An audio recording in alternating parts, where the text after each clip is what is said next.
Ya, saya ingin menanggapi sedikit soal Pak Anies yang mendapatkan penghargaan dari Transformative Urban Mobility Initiative atau TUMI.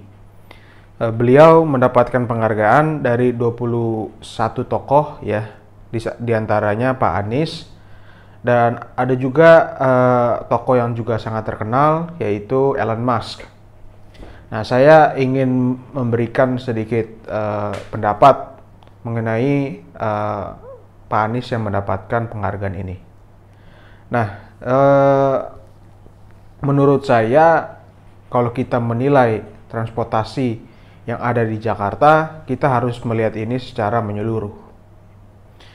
Pertama yang ingin saya katakan adalah di seluruh negara maju, transportasi yang menjadi tulang punggung warga masyarakat adalah transportasi massal berbasis pada rel. Ya. Di seluruh negara maju seperti itu. Itu menjadi tulang punggung. Jadi kalau misalnya tidak ada transportasi massal berbasis rel, sungguh sulit bagi warga masyarakat, apalagi yang tinggal di perkotaan, untuk melakukan mobilitas tanpa adanya hambatan. Kalau kita tidak punya itu, sulit rasanya untuk memiliki Jakarta yang bebas dari kemacetan. Nah, namun sayangnya di zaman pemerintahan Pak Anies ini tidak ada niatan baik untuk melanjutkan yang namanya rute LRT. Nah, rute LRT ini adalah salah satu moda transportasi massal berbasis rel yang memang sudah direncanakan oleh Pemprov DKI Jakarta sebanyak 116 km.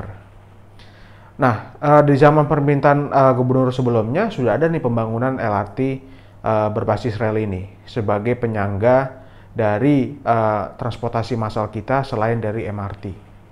Namun sejak tahun 2018, Pak Anies tidak melanjutkan LRT ini.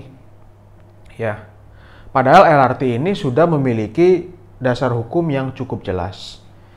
Jadi LRT ini setidaknya ada 3 dasar hukum yang menjadi dasar dari pembangunan LRT itu sendiri.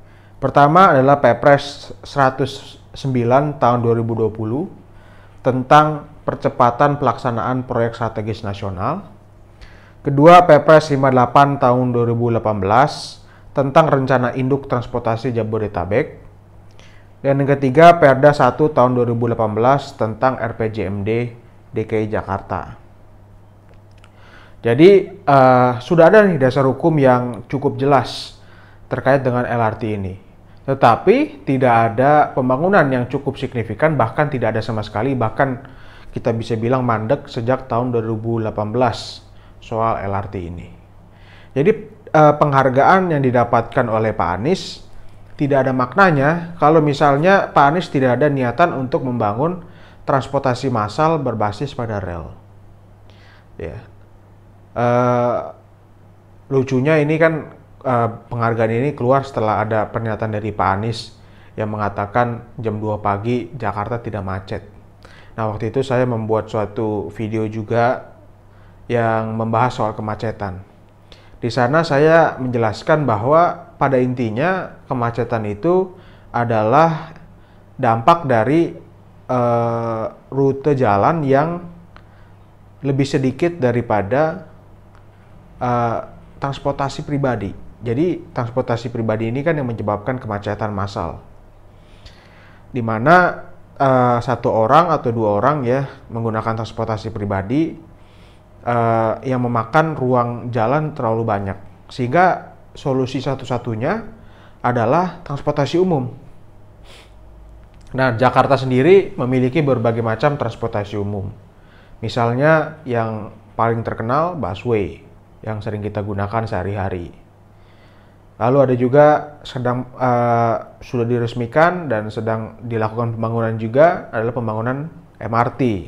Nah, ini transportasi massal yang berbasis rel yang lagi dibangun juga. Ada juga LRT, ya. LRT ini juga sangat penting. Jadi jangan kita sepelekan LRT. MRT, LRT ini sama pentingnya untuk kita bisa membuat mobilitas warga masyarakat yang ada di Jakarta ini lancar. Jadi kita bisa mengurangi kemacetan yang ada di Jakarta. Jadi sekali lagi yang ingin saya katakan di sini adalah penghargaan yang didapatkan oleh Pak Anies tidak ada maknanya kalau misalnya beliau tidak ingin fokus kepada pembangunan transportasi massal yang berbasis rel dalam konteks ini adalah LRT. Ya menurut saya fokus saja dalam pembangunan transportasi yang ada di Jakarta, khususnya dalam konteks ini LRT, sehingga kita bisa menuntaskan kemacetan yang ada di Jakarta. Tentunya warga Jakarta tidak mau nih 10-15 tahun lagi kita masih dalam kemacetan. Jadi itu yang ingin saya sampaikan dari video singkat ini. Kalau Anda suka dengan video ini, jangan lupa untuk subscribe, share, dan like video ini. Terima kasih.